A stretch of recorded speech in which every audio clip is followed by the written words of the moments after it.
Am I audible? Loud and clear on my end. Amazing. For POI, just turn on your camera or raise your hand. That would be great. Wait lang, Ben. Actually, can I test my cam? Oh, sige, test your mic. Okay na? Wait lang. Yung, hello. Can you see me?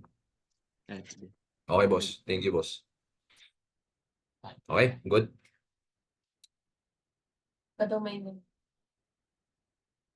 The Joker once said that we live in a society, and as members of this society, we often wonder why the world is cruel and unkind. But deep inside, we know the answer, and that is that the world is selfish, and we cannot help but be selfish precisely because of how we were brought up and how we're taught to heed our biological instincts to prioritize ourselves over over others. Therefore, we surrender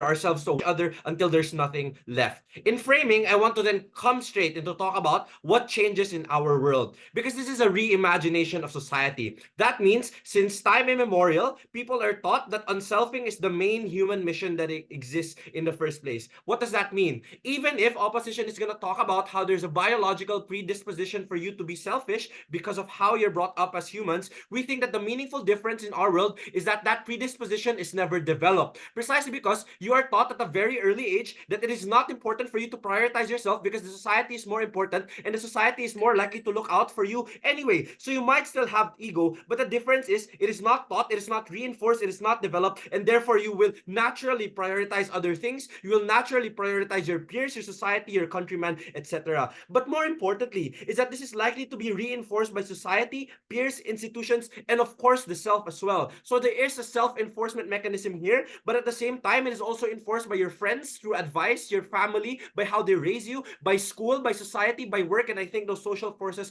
are likely to gear towards unselfing as well. I want to then talk about institutions next and how they change in our world, because the meaningful difference is institutions are built to help people be selfless and empathetic with the core of unselfing, and that is because, and the main reason behind here is that they themselves and the members of this institution are unself because they see that helping others is their mission. This looks like, for example, education gearing you towards community development and taking care about your classmates and taking care of others and how to be better for everyone. So if they want to talk about minorities and how they get to self-advocate, we think that it's fine because the way that society is built up is one where people are built and geared towards caring for others anyway and see it as their mission to help the marginalized, to help those who are underprivileged, and we think that the world is better for that. It also looks like governments prioritizing welfare and development as the center core of their mandate because one, there's less careerists and egotistical politicians who are likely to credit grab, who are likely to say ingat sa biyahe and put their picture in the poster, and less likely to do things like corruption because they see corruption as a moral and societal failing and that their mission is all to help others as much as possible. It also looks like religious leaders spew less hatred and individualistic tendencies because there's less incentive for priests, the Pope, to reinterpret scripture in a way that prioritizes their identity and moral ascendancy because they see that helping others and helping others be saved and be good individuals is their main mission. The main idea here is that the way that institutions evolve is because people see that the jobs they take on our world are vocations that extend their mission towards unselfing. So the difference is people take jobs to help others. On their world, people take jobs to stroke their own ego, to build their own career, to create their own credentials. The next part then is on the counterfactual. Why the counterfactual is likely to be overtly selfish on their world? Because they say, oh, people are already kind in our world, people are already selfless. No, because I want you to look around you. People are inherently selfish, and this is especially seen in times of competition.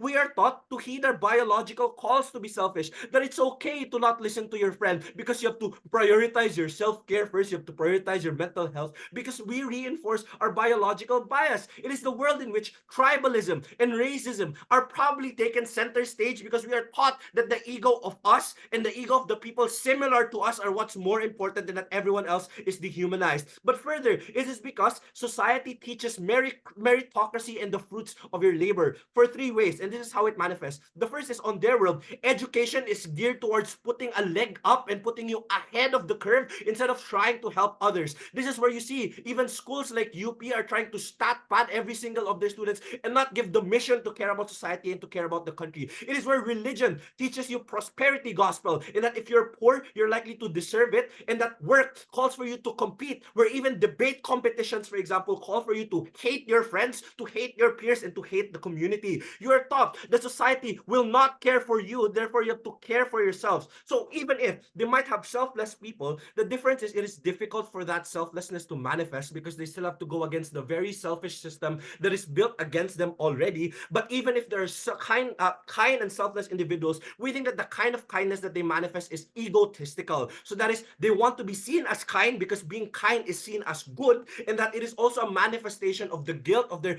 decades of selfishness that they've built upon themselves. Yes, David.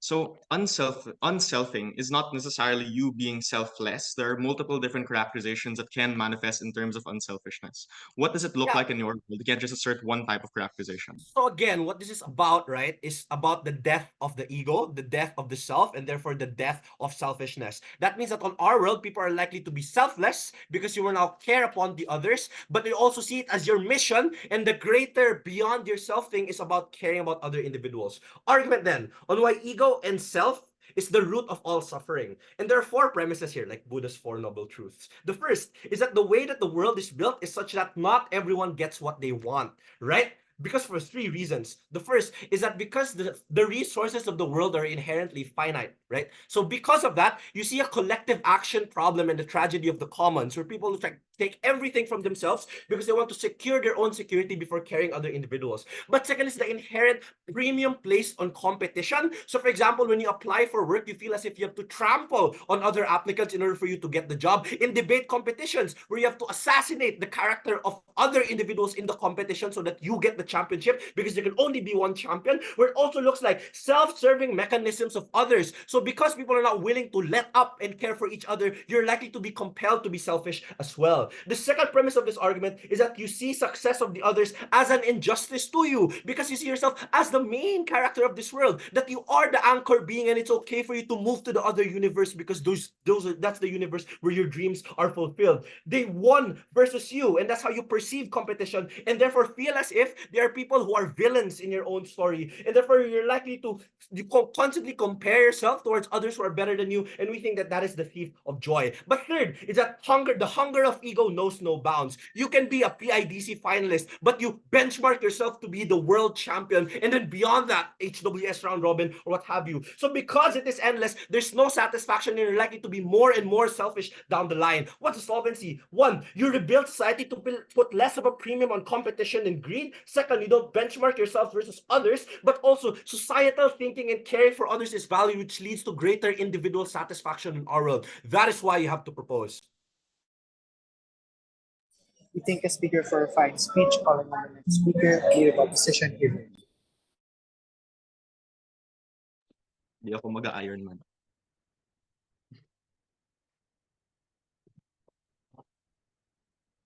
Hi, can I confirm that I'm audible and visible? Yes to both. Great. Hi, I'm Neo.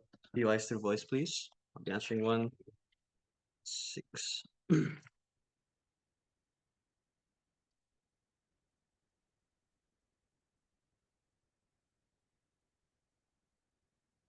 Start my speech in 3, 2, 1. Panel, let's peel back the 5 minutes of framing that we hear from government. The problem with them is that they seem to debate on the motion of this house supports a perfect world where all humans are utility machines. We aren't. Humans, even when predisposed to unself, are still predisposed to make mistakes because we're human. We have biases, and this is only further amplified and justified when they attempt to unself in their own, albeit human, way. The first thing I want to point out is their magic wand of bad people like corrupt politicians will not exist. One, bad people are going to exist on either side of the house. The fact that us as a society dislike bad people and bad people still exist, and the fact that it is a strongly predisposed motion means that it is very likely that in the extremes, bad people will still exist on our world as much as it exists on their side of the house. So at the end of this, At this point of the round, I'm not so sure what kind of harms that still exist, insofar as the worst people that commit the worst harms still exist. I'm going to point out why we're actually able to hold them more accountable later then. They say, the second thing they say is that they want to be seen as egotistical. It's not a bad thing, and we'll explain this later in the argument. One major piece of setup. What does status quo actually look like? I think that one is the fact that people are not necessarily hyper selfish. I think that the vast majority of individuals in this world are still good or value neutral at worst. By default, people just have reasons to take care of themselves and take care of others. It's things like religion. It's things like societal and moral values. It's reasons and narratives that push us to be communal or empathetic because of things like empathy being baked into our genetics. Search it up. Or things like the generational societal view of helping being moral. I want to take out the vast majority of governments in my argumentation. I have two arguments in my speech. One, why is it likely to manifest badly? Because humans are humans and God can't do anything about it. First layer, what does unselfing really look like? Well, if you're unselfing, the question then rests in how it manifests as per the emotion slide. It's not necessarily that you help people with material goods. It could also be saying that spirituality is good, that material desire is bad. Government has to prove or rebuild this from DPM, else they lose this from the first exchange. Why then, panel, will it likely manifest in spirituality or other things rather than things like helping other individuals? Because of things like, one, spirituality is actually the easiest thing for people to opt into on government's world because of three reasons. One, it's abstract. There's no physical work needed. Second, it relies on the self only. It is the most proximate to you. So you understand completely how to do this well and you can start right now. But third, panel, I want you to note why this is so important. Government has no fiat to say that people will suddenly be perfect and think that they will be utility machines. People will have flaws and they are likely to take the path of least resistance. And that's why this that's why this line of argumentation is so important. But second, it's because of the limits on capacity. Helping people relies on knowing what other people want and having things of yourself, which is a personal desire, which in their world, as per PM, is a death of the ego world where nobody should have any desires and that they should be selfless. But third, the fact is that all personal desires are seen as a form of personal ego in the first place. So you materially helping someone is seen as you preventing them from unselfing because you are helping in their personal desires. As PM says, check your notes, their world is a world of the death of the ego, and that includes personal and material desires. So the most salient way of interpreting this world realistically is one of removing material desires and embracing spirituality because that is the path of least resistance and humans are flawed. Second layer, why then is this bad? So on the average case of Gov, the incentive of people is now not to help others,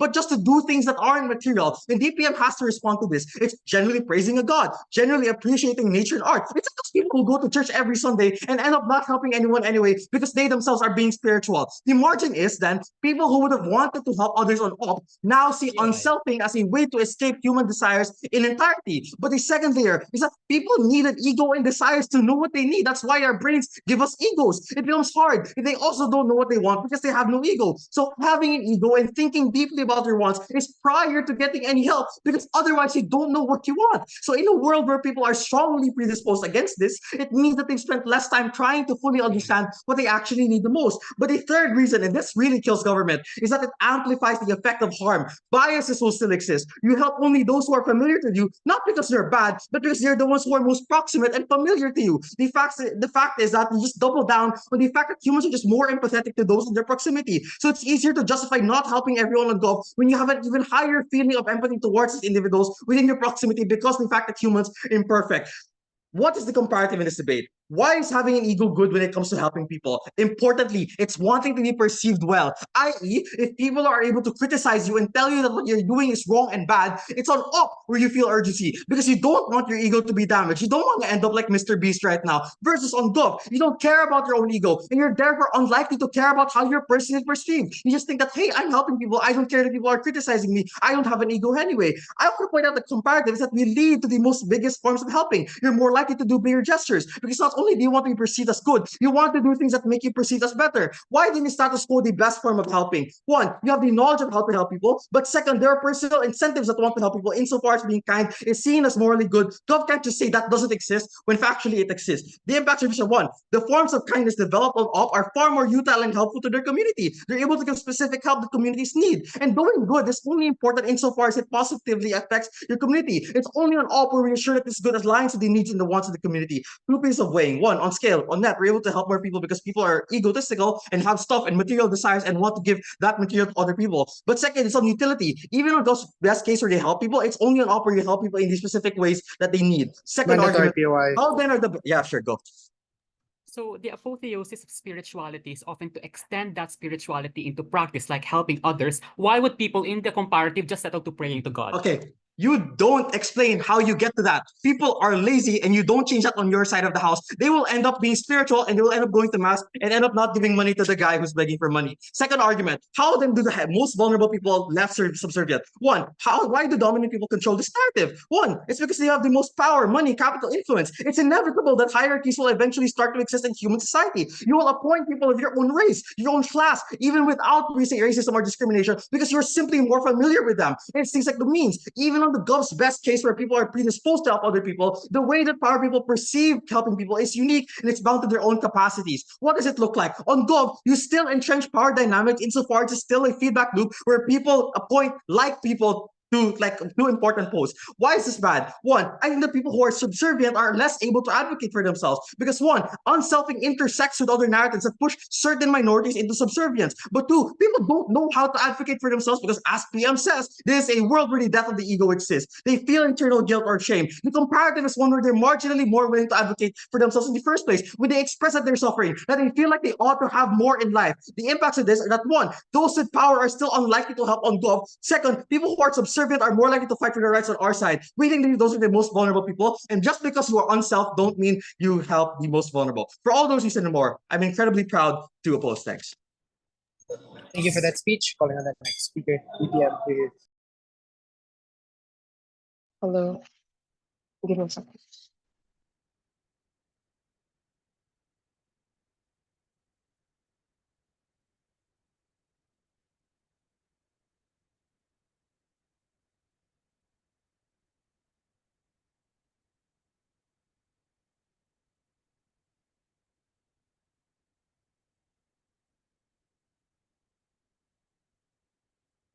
I'll take the ice rewards.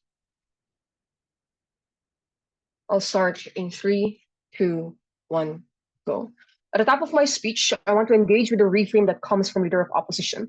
The first thing that they suggest under here is that there are still religion and communal narratives that promote people in the counterfactual to prioritize the community. But to no extent do they prove as to the degree of power that a lot of these narratives have in comparison to your own proximate biology, towards biology that often hijacks how you think because you have to prioritize your survival, but in comparison to other historical ways as to what we build from Ben, as to how the counterfactual usually originates within their side, wherein a lot of times the narratives that exist are those of meritocratic narratives that exposes that you have to prioritize the self in comparison to others. And therefore, perhaps religion and communal narratives exist. It is unclear to an extent why people prioritize the consumption of a lot of these narratives insofar as they have proximate things that they can consume, such as their survival instincts, such as the historical and generational reinforcement of meritocratic narratives and norms that exist on the counterfactual. The second thing that I would like to talk about is the other burden push that talks about spirituality. I would note that this is a limited context of the debate. It is unclear why everyone in our side will default towards spirituality, and therefore it is unclear to any margins as to what harm, when these harms actually exist. But even if it's true that it's nature and art, this I would note is also not bad, insofar as this eventually bleeds towards you prioritizing the community, because the preservation of nature, how you appreciate, for example, art and nature, means that you have to appreciate, for example, the community that created the nature, the community that preserved, for example, the beauty of that nature, and therefore the prerequisite of you being actually spiritual is you prioritizing the capacity of these communities. At this point, it is unclear, therefore, why that kind of harm exists on our side, insofar as this already sets of responses prove to you that is unlikely to be true. The second thing that I would like to engage with is the topic about the self. The things that comes from leader of opposition about the self is largely assumptive. What they say is that when people on their side are likely to listen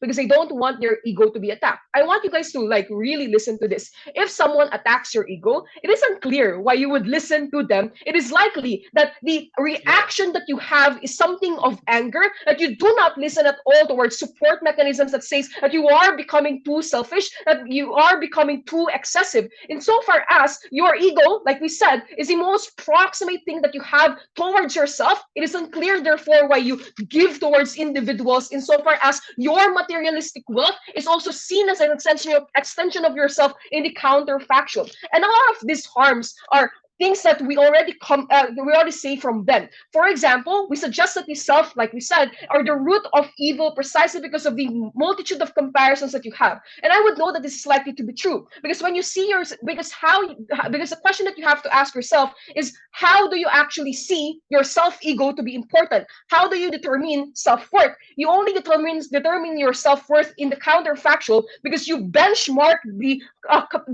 quality of your ego towards others. That is to suggest that you cannot know your ego in isolation if it's good, and therefore you're the only one that appreciates it. It's likely that you always compare it to individuals so that you would know that if your ego is actually good or not. We bring out a lot of harms that they never respond to this. They talk about things such as insecurity, such as self-depreciation, or just this suffering that you get on net because of your constant comparison towards others.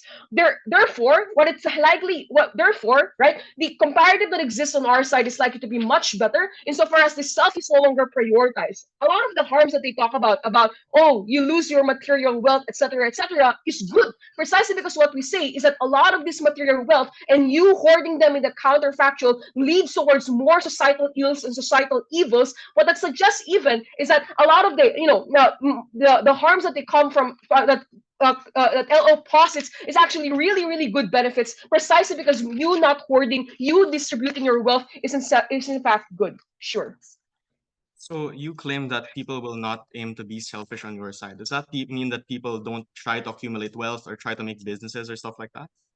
Not really. So of course they'll still work because they need to eat. They still have a house because they have a shelter. The comparative is within the excess of that wealth. What we say is that those excesses are not likely to be hoarded, so you don't need to buy a new car. The comparison is you distribute this precisely because if you want to appreciate nature, you see that the capacitating the community is a prerequisite for that, and therefore you're likely to redistribute it. That unlocks a lot of the impacts that comes from Ben. Very lastly, let's talk about societal ills and engage with the second argument that comes from leader of opposition. What we say from Ben is that often careers and positions of power are usually seen by people as extension of the self in the counterfactual. That is to suggest that on their side, because it is overtly selfish, the manifestation of these careers and positions of powers are also selfish on their side. What this means is that a lot of the harms, such as corruption, embezzlement, and things like that, manifest gravely precisely because their ego is undeterred in the counterfactual. But more than that, it is also easier for people on their side to justify oppression because they accuse the poor and the minority to have no hard work in order to prioritize their ego. Their ego is worth less precisely because your ego is better. What this means is that it often dismisses the failure of communal apparatus to provide these opportunities on their end. What changes on our side? Because the people themselves are unselfish, this extends as well towards the manifestations of their careers and work. It is better research that actually talks about the community. It is better innovation that the community can actually use. It is better welfare towards a lot of the minorities. They say that, well, minorities on your side are still going to be deprioritized, but it's about extents. It is easier for minority communities on our world to leverage themselves in our world because the norm that is created means that there's more space for them to hold back actors into account because they can say that it is our community that's being harmed because of your community. But even more than that, right? We suggest that even if they are, at the worst instance, not prioritized at all, what we suggest is that a lot of the benefits that comes from resolving societal ills, that is social welfare, that is less corruption, bleeds out eventually in order to benefit a lot of these minorities and therefore still provide to them a better quality of life. At the end of the debate, it is clear what happens on our side, regardless of the frame of whether it is spirituality or prioritizing the community, what happens is what we prove is that the self or the prioritization of the self creates a lot of excesses harms that bleeds out not only to the person but also towards society. You have to remove this. You have to destroy ego because it is the root of all evil and suffering. Thank you for that speech. Calling on the next speaker, DLO. Hello. Yours through voice. Like reading. Don't turn on your cam. I get distracted. because Ben's face is too beautiful. That's the last time you're going through my camera. Okay.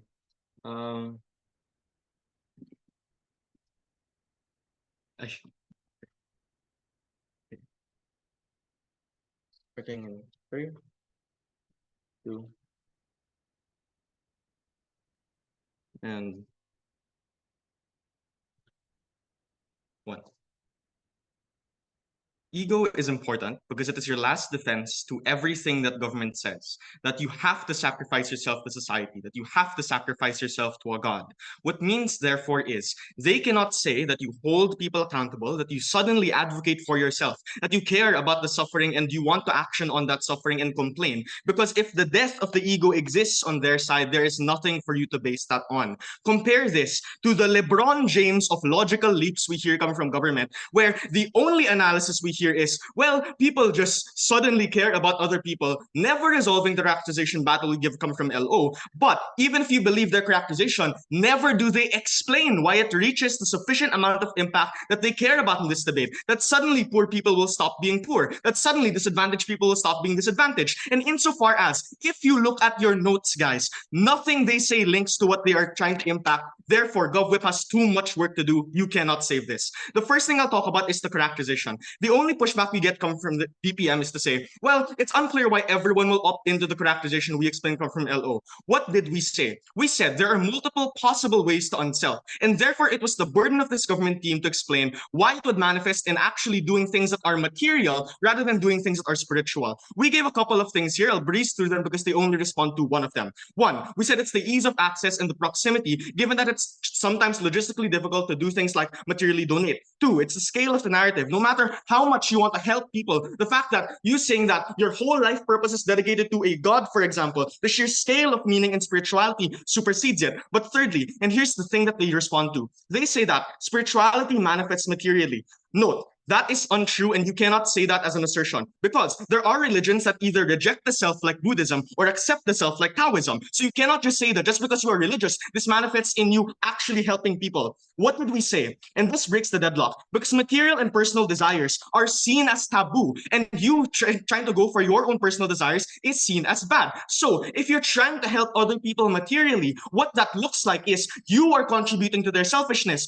You are contributing to the material desires they say are bad. And what that suggests is, insofar as people are likely to not perceive this as you trying to help in material ways, it suggests to me that it is not a welfare state on government. It is religious and spiritual insanity. So they do things that have nothing to do with helping others. It's things like praying or things that are not actually materially beneficial. Or if they try to help others, clearly it's not as good as they say. But the rest of my speech will clearly deal with their best case in which we accept their characterization, but just so you know, they're dead by 2 minutes 40. Let's talk about helping people. They say that people are selfish because ego makes you jealous. One, they do not prove that the effect of selfishness changes. What we explained comes from Neil, to no response from them, is that they're still prone to things like bias of how selflessness looks like. So when they say, oh, you can model ego versus your others, versus other people, no, because you don't care about ego on their side. You don't care if you make a mistake, because you don't care about how other people perceive you, versus the marginal ability to actually change course under our side of the house, such that if you are a genuinely well-meaning person, that means that on our side of the house, you are likely to correct yourself if people tell you that you're doing badly. And we reject this premise come from Ben, that all people are extremely, undoubtedly selfish. Like, sure, that might be the worst of the worst people. I'm sorry I had to meet someone like that, but I would stand by the premise that people are well-meaning sometimes. And when people are likely to do things like listen to you when you correct them, it is only ego that corrects the direction. Second response, what we say here is there is a spectrum of people who, while egotistical, still do things like donate in status quo.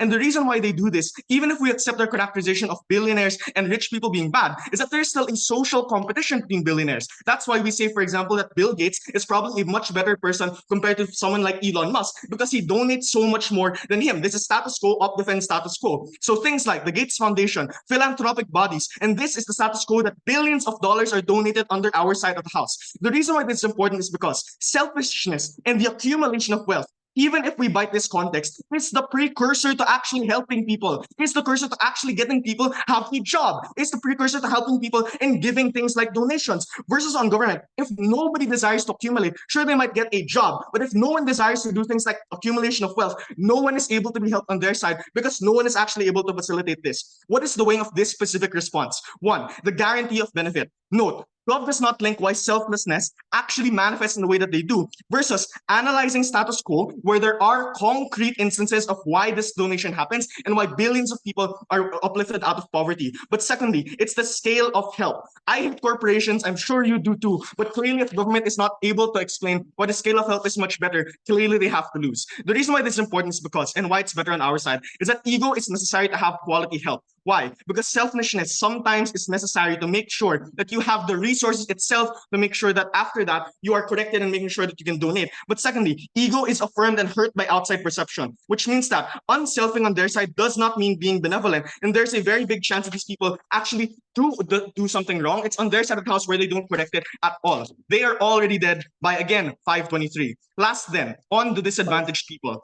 Their only response to our argument is they accuse poor people of being lazy. One, this is obviously not a significant margin because obviously poor people probably feel some sort of plight under either side of the house. The question then is how and why do these people change their circumstances? They say they hold bad actors accountable when they decide to do wrong. The problem is we have no idea why. There are three things on this. One, they are told to not care about personal desires or conditions. So when they say we will help people how? How will we help people if they don't talk about what is wrong with them? And the way for this is, even if people want to help others, the fact that the poor are ashamed to speak up or even think about what they want means that it comes prior to government benefit, such that even if it comes from time immemorial, the fact that from time immemorial people are not talking about what their suffering is means that on their side, these things don't actually change. But secondly, you cannot control hunger and thirst. It is on government. They are told that it is not important. Your desires are not important. The hunger and thirst you feel is not important. And the reason why this is the most important thing is, even if you cry at night,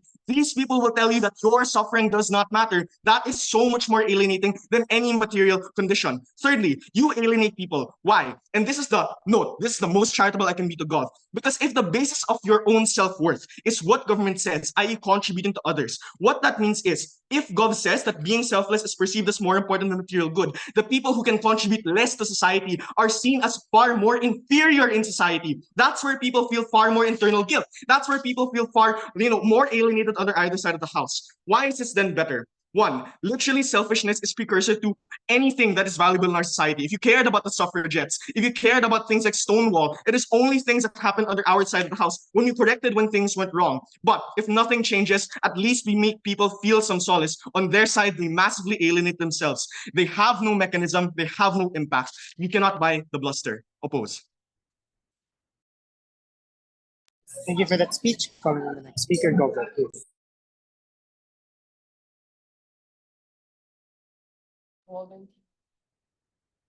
Okay.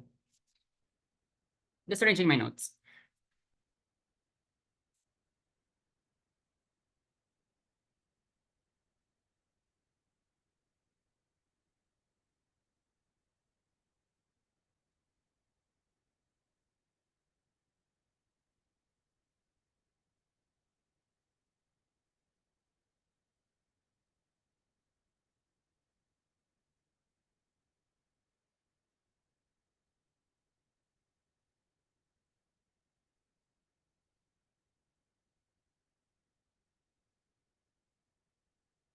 Timer. PYS voice. Wait, I'll just get my code.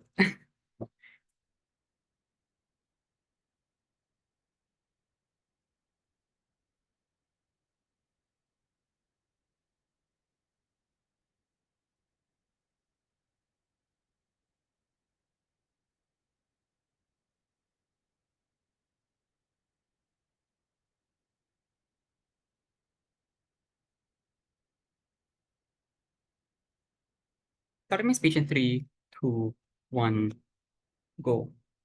A few observations in the op world. The first is that they only say the self is important, but they don't explain why is this the most important metric. What I would suggest is that the self is a status quo metric that would be true if we're only just debating on the status quo, but this is a debate about the reimagination of the world. So therefore, Op can't just say that the self is important. They have to explain and compare that to the metric in which our world is pegged on, which is where the way people derive their worth is when they are helping other people as well. Opposition is very truistic. The second is, opposition can't just prove that there is a trade-off between the self and others. They have to prove why the actors in our reimagination of the world would internalize that trade-off as bad. I would suggest that this trade-off is not perceived as bad by actors on the ground for the same reason that Elo explains that the way in which this strong disposition has been spread is that people are socialized to believe that giving back to others is good. So therefore, if they trade off themselves, people don't see it as an evil thing to do, which is why opposition fails. The second observation is about the counterfactual that they push on us, which I would say is simply asserted. Elo launches a definitional challenge. Note that a definitional challenge, you don't just have to prop up another definition of the world, but you also have to engage with that definition. What I will do now is to explain why, even if we operate on the definition of opposition, the analysis came from Ben and Leah still apply. If we're talking about things like appreciating nature and attending mass and praying and focusing on your spirituality, Leah explains at DPM that the way in which people appreciate nature often transcends to them practically protecting nature, because that is the only way that they can appreciate nature on our side. But secondly, if it's about spirituality, what I would suggest is that religions have an inherent incentive to help people or build communities, because it is the prerequisite for religion sustaining themselves in the long run through things like charities and housing. They might say, this is just for the sake of praying to God. But what I do here in this particular response is to explain that if the incentive of people on their side is to continue praying and to continue proliferating religion, the prerequisite to that is first building communities, so we still co-opt their benefit. The next observation is that I have is about social development. DLO is very uncomparative. They try to say that on our side, we won't create corporations, we won't build economies. But if on our side, the standard for which you are a good human being is if you contribute to the creation of good communities, then surely there are incentives still on our side to create corporations, to create businesses, to provide food for people on the ground because they care about others as well. But secondly, what I would suggest is that development probably happens on either side. It is bad in opposition because development is focused on only the areas where there is a concentration of power. Yes, there are rich individuals on their side, but the way in which development manifests in status quo is only concentrated in areas like the NCR and urban areas, because that is where people who have accumulated wealth reside. On our side, in the reimagining of the world, where redistribution is more likely as per the framing of Ben, this development is more likely to be distributed and therefore equitable. The next thing I'd like to do about development is on the idea of minorities.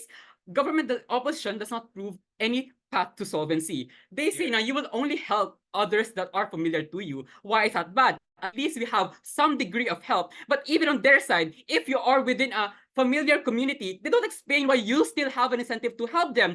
Fine, you may be familiar to them, but Ben already gives you structural forces that prevent you from helping even the people who are proximate to you. So things like household competition to be the best child, or the fact that limited opportunities persist in society, which we would still want to fight against your siblings in the fight to be a doctor or an architect, etc., etc. We explain that even in the minority of cases by which opposition restricts the case of government, we still win in comparative. The next thing that I'll do is to answer the question, how strong really is the predisposition to unself? Opposition, I think, misses... Okay, go, POI. So you can't just co-opt things like big companies and corporations. And the reason for that is it's dependent on ego. Why would you desire something that is much bigger rather than just an entry-level job on your side of the house? Okay, even if you don't have big corporations, we have many small corporations because people have fewer assets. What you have for in size, we compensate for in numbers, so the benefit is still co-optable.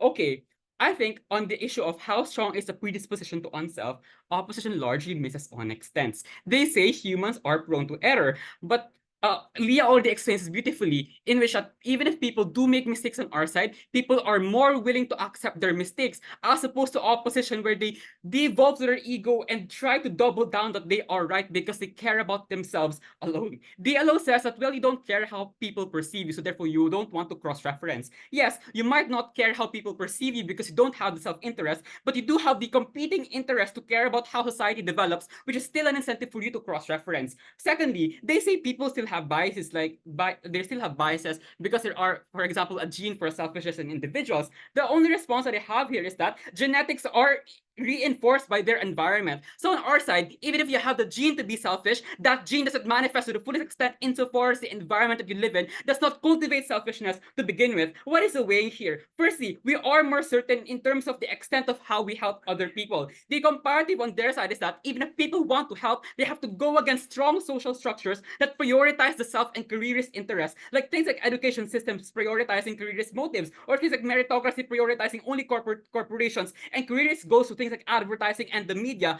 This is the status quo opposing forces that opposition has to contend with. They can't just say that people have a natural incentive to help. They have to explain how people succeed in the face of these overwhelming structures on their side of the house. But secondly, op kills themselves. They say self-interest is more proximate. Exactly. And that is the reason why we have to reimagine the world where people are predisposed to unself. Because the only way people can detach themselves from their proximate interest is if we create the reimagination in government and therefore focus on other people as well. I want to deal with next with the opposition flimsy argument about people have limited capacity to help. Obviously, on our side of the house, if you can't help, others will do it for you. And they can do that because there is a mutual understanding that people have differential opportunities to do so. The comparative in government is that people will leave others to fend for themselves because meritocracy says it's justified for other people to lose because they didn't work hard for it. Or B, competition pushes people to hoard opportunities for others, which is why even if people have overwhelming amount of capacity on their side to help, they don't do it to the extent of actually donating and helping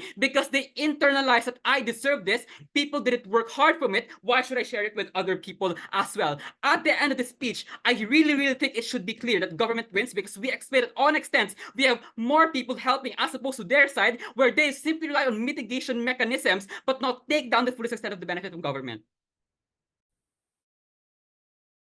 Thank you for that speech. Calling on the next speaker, opposition representative.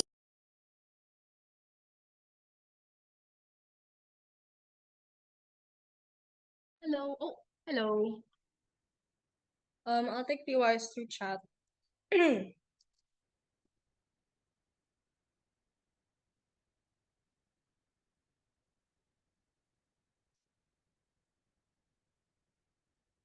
First thing I want to do is I want to deal with their frame that our world suddenly looks like one where people are all hyper selfish. Like, no, we're defending status quo, right?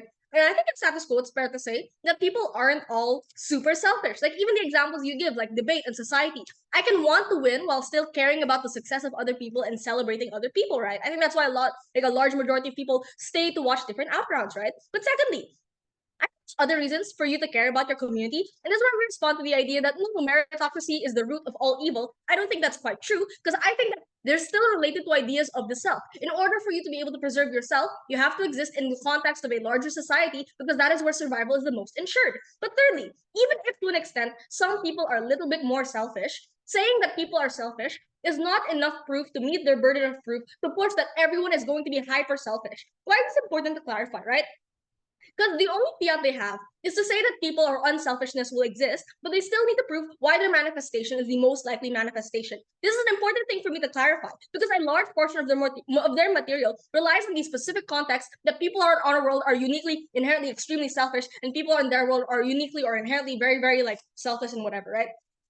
The next thing I want to talk about is why it's likely the ego is going to produce like good impacts. Because at most we hear from DPMs to say that, oh, the point at which you are critiqued, you are unlikely to change, you're rather likely going to become defensive and angry. Like this assumes that the context of the critique looks like just one guy calling you out. But no, the point of this is to explain that the context of this ego and you being like more likely to push into change is because of the fact this exists in the context of you living in a society where these are the kinds of norms that exist, right?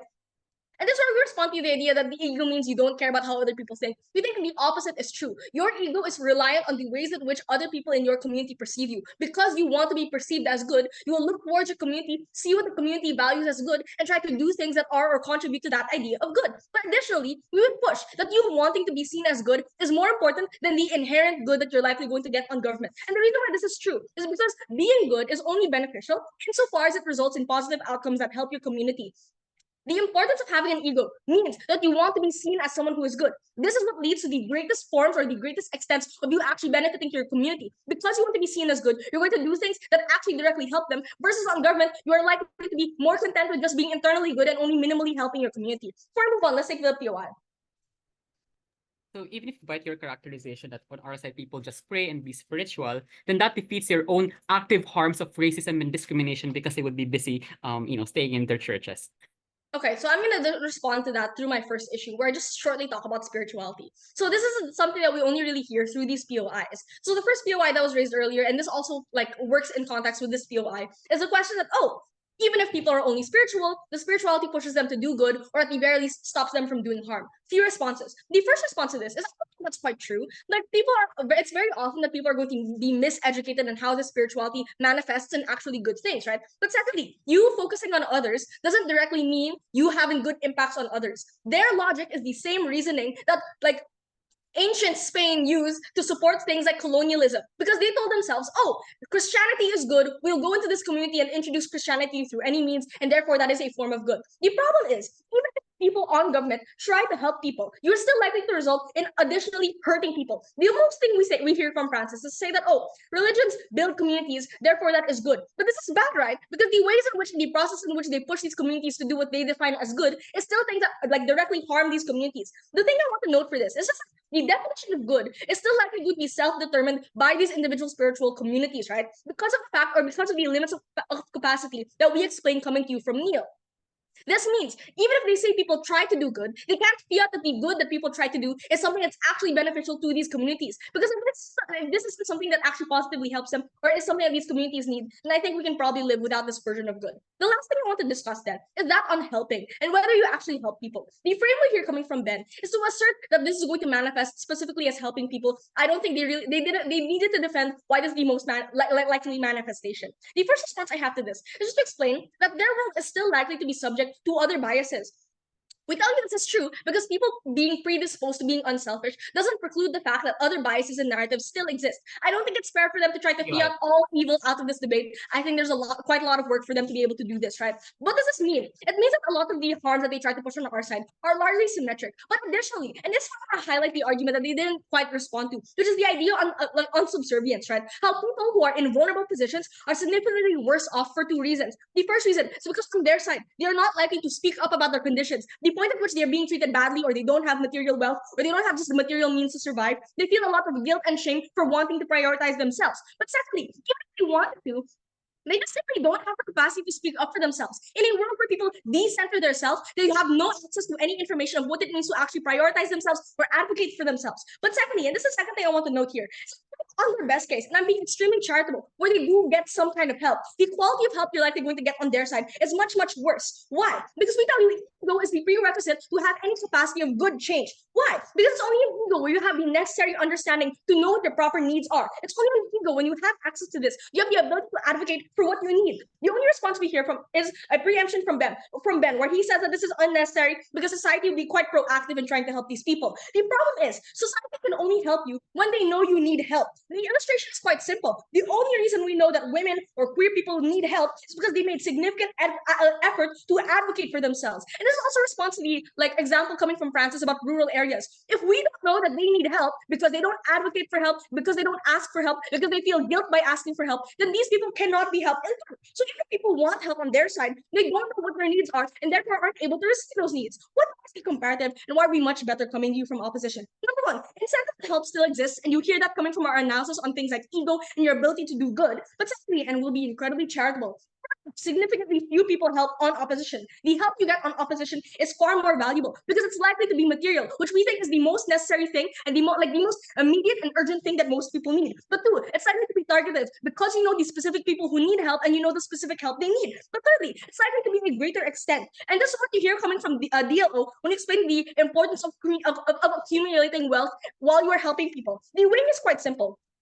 The scale of people helping is a less important metric because the large amount of people that government helps are likely going to be fine either way, and this margin is going to be small. But if scale is important, op is still largely winning because of the analysis we give on wealth accumulation. Like it's say like things like accumulating wealth is evil and Jeff Bezos is evil. But actually, having more a meaningful amount of money is prior to you being able to actually help people, right? Without you, government has far more kind people giving silver coins and feeding people for a day. Opposition has far more Mr. Beasts that like heals the blind, builds dozens of school, and on scale helps far more people. Thank you. Thank you for that speech. Calling on the next speaker of reply here. Hey, let me just fix my index.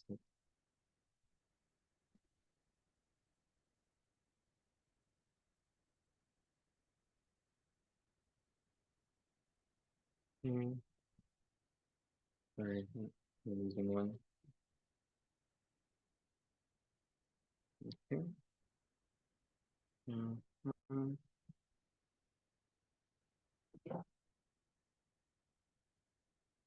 Okay.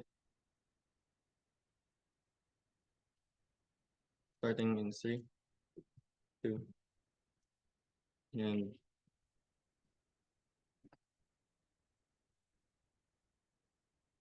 starting in 3, 2, and 1. Ben spent 5 minutes framing. He should have spent 5 more minutes building. The only justification we get coming from government as to why things are going to get better is to say, well, people generally have a bigger incentive to help other people. Problems. How will we help other people? To what extent will this actually be beneficial? Especially when we explain that the only way that you believe government, has a leg up in this debate is if you believe that the world was perfect from the start. They cannot just magic wand this debate and just say, oh, everything would have been perfect from the start, especially when we say that there are very big human biases. Sure, that might be something that exists on either side of the house, but they are unable to explain by the end of this debate why those things ever change, why you actually get the necessary wealth accumulation to help people, and therefore they don't even have a comparative yet in this round. The first thing I'll ask is, does government prove that people are helped? We get 2 things here. The first thing that they hear come from them is they will redistribute money. Our question down the bench was, what money? Because we said and POI'd that obviously if you don't care about your ego, if you don't care about things like accumulating your wealth, if you don't care about seeing things beyond your own basic needs, then obviously you won't seek to do things like accumulating wealth, which is why the necessary counterfactual exists. The only response we hear come from GovWhip is, well, we will have small corporations and therefore this makes up for it in terms of quantity. At its best, this is unweighed and unable to explain why this is far better than the more guaranteed mechanism and analysis status quo we have. But I would point out there's absolutely no building for this because you obviously probably won't have corporations on their side. I don't know why this happens. The second thing that they say here is, if you can't help yourself, then of course other people will try to help you. This at best proves incentive, but not capacity. Insofar as we explain that it is a two-way street in terms of getting what you want. It is both the person that tries to help and the person that tries to seek help. Insofar as our problem in the weak point we analyzed was a person who does not want to seek help anymore because they don't care about their own circumstances enough. I mean, they do care, but obviously they feel like it's a bad thing to talk about, or they feel, they experience things like hunger or thirst, but are too guilty and too, ashamed to talk about it. Clearly, that means that people are unable to get any solace on their side, versus even if sometimes people are imperfect, people at least get some of it sometimes under our side of the house. Our question, therefore, was on mistakes. We said that on either side of the house, you will eventually make a mistake. It is unfair for government to say that they don't have any. The question was, how do you correct them? Their question here was, well, if you have an ego, then you won't care if you make mistakes, and therefore you will just not listen to people. That is obviously just a very blatant assertion, especially when we explain down the bench that obviously the way that you define your ego in society is based on your relationships in society. So if people around you tell you that you are doing bad, according to your ego, you say that that's a bad thing, and therefore you're likely to correct it. Versus on their side of the house, when you constantly feel like you are holier than thou, when you constantly feel that what you are doing is a life mission more important than everything else, you are less likely to care about other people because you don't care about your ego and how you are perceived. So even if people are complaining, assuming they complain, obviously on their side, people don't get that to change. Clearly, in terms of being able to correct mistakes, we were winning. Lastly then, what about people who aren't helped? At the end of this debate, we sufficiently explained down the bench that this was the most vulnerable actor, because on either side of the house, there might be people who are helped and might be people who are not. The most important people were the ones who society did not immediately try to help. We explained 3 fundamental harms that go unresponded to. 1, you cannot advocate yourself because you were told to help society and therefore not think about yourself. 2, even if you try to or try to think about what you need, it's the internal guilt or shame, which means you're very, very alienated. But lastly, it is the fact that, and this is the kicker, if they say that the way that you perceive yourself is how well you're able to help society, our response was that is so much worse on their side. When you advocate for yourself and think of yourself as literally a cog in the machine, what if you're not rich enough to help society? That's where you feel far worse on their side. Worse on our side of the house, you can find meaning in your life outside of these things because it's not inherently based on what you deem as, beneficial to your society. At the end of this debate, if you're unsure of anything, we clearly analyze status quo. They at best give some intuition bumps. They never link them. You have to discount them in terms of likelihood here. We clearly advance to the final. We'll see you in a few hours. Thank you for that speech. Calling on the next speaker, Governor. Hello, hello, hello. Okay, am I audible? Amazing.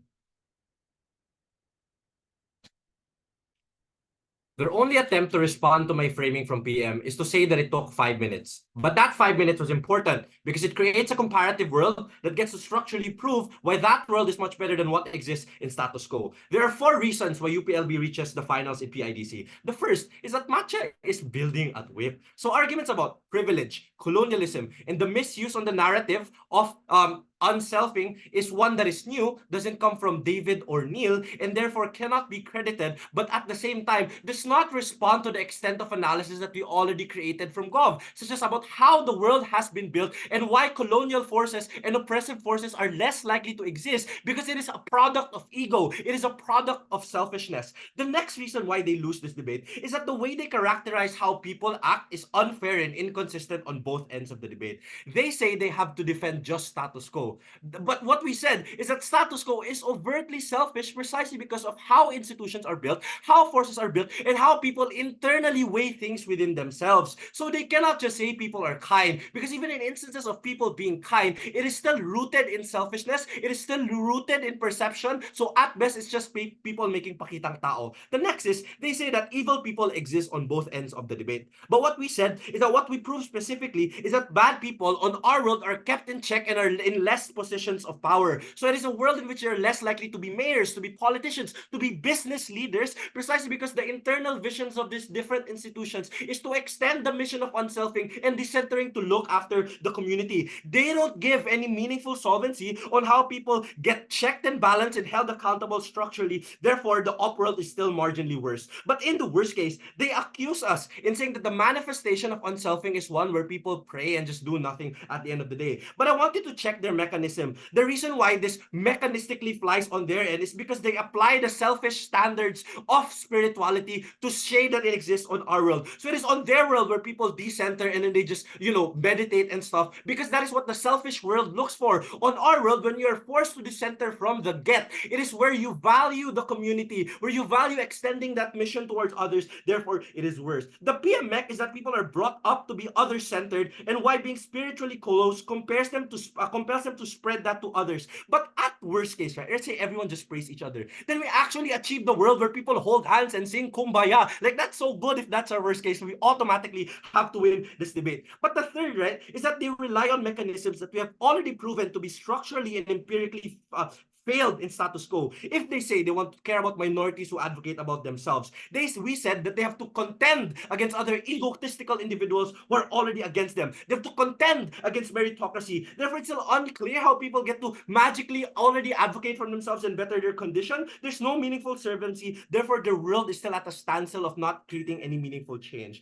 The only issue that I want to weigh on is on vulnerable actors and where they're better off, because this is the debate that they want to debate. The up push is that ego is your last weapon for change, and this is your tool towards making good things happen in the first place. But what they had to prove is that they had to prove how it leads to meaningful change in their world. If minorities are not plenty, if minorities are not weak, how is that ego the means for you to make yourself equal within society? At best, only the privileged few of those individuals get any meaningful change, because that is the way ego works. You only advocate for yourselves, you only save your family, and not care about the structural problem that underlies every single people in the community. That is the comparative solvency on our world. At best, ego and being perceived as a middleman prerequisite on their world. We remove that middleman and people directly see it important to care about other individuals so they don't have to go through mental hoops. But lastly, is that the gov push on decentering empathy. That means institutions are built to be selfless, businesses are built to be selfless, governments are not meant to be self-centered, and the general public cares about each other. So even if you don't have ego, it's fine, because it is a world in which people care for each other, and that is infinitely better than status quo. We clearly win. Thank you for that speech. That ends the debate. You guys can now formally cross the house. To my panelists,